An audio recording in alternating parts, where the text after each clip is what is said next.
Bila shaka mpaka saizi mnafahamu, jamii ya Tanzania inafahamu kwamba influencer maarufu na mfanyabiashara maarufu, majina yake rasmi ni Jennifer Jovin, jina lake la biashara na la kuinfluence anaitwa Nifa, pamoja na mwingine mfanyabiashara mwingine influencer maarufu, jina lake la biashara na la kuinfluence anajulikana kama Strong Icam. Actually wanisamea mara mwisho nilisema Strong Income, ni Strong Icam. Kwa hiyo na wenzao 20, jumla wako 22, nafahamu wanashtakiwa katika mahakama ya hakimu mkazi Kisutu na mashtaka ya kula njama kutenda uhaini pamoja na shtaka la uhaini. Kuwafikishwa mahakamani kama mnafahamu mnamo tarehe 7 mwezi wa 11 mbele ya mheshimiwa hakimu anaitwa Aaron Riamuya, ambapo sisi tulitoa hoja kadhaa za kisheria na nyingine za welfare.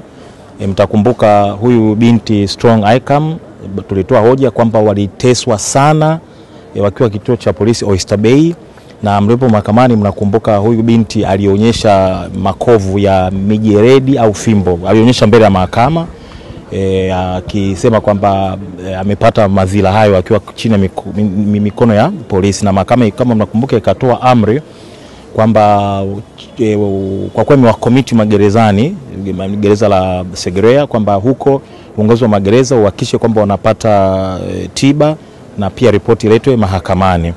Tulitoa pia hoja kwamba washtakiwa wote 22 waliteswa wakilazimishwa waandike maelezo ya kukiri kushiriki katika vitendo vya kihaini. Tukatoa hoja pia kwamba hati ya mashtaka ina mapungufu na tukaomba mahakama iweze kufuta mashtaka yote mawili au moja kwa kadri ambavyo wenyewe itaona kama itakubaliana na hoja zetu. Pande wa serikali waliomba muda waweze kwenda kujipanga ili waweze kuja kujibu hoja zetu. Kwa leo hii sasa ndio tulikuwa tunafanya hilo zoezi, kama mnavyosikia wamejibu hoja na sisi tukapata nafasi ya mwisho, tunasema ku rejoin.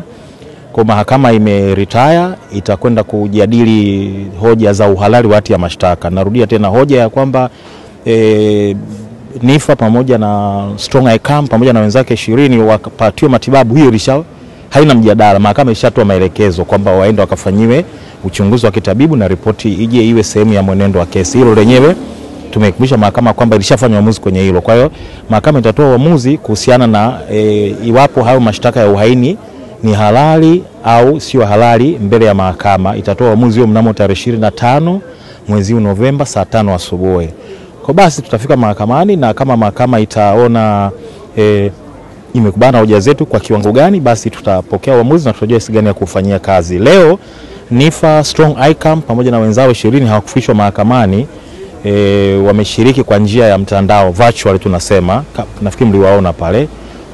Kwa hiyo lakini wameshuhudia kinachofanyika kwa niaba yao, na naamini wameridhika at least kwa hatua hii. Kwa sisi tutaendelea kuwapigania mpaka pale watakapokuwa wamepata haki yao. Ni mashtaka mazito kidogo, mabinti kama wale wadogo kupewa mashtaka mazito kama ya uhaini sio kitu chepesi sana, lakini tutajitahidi kadri ya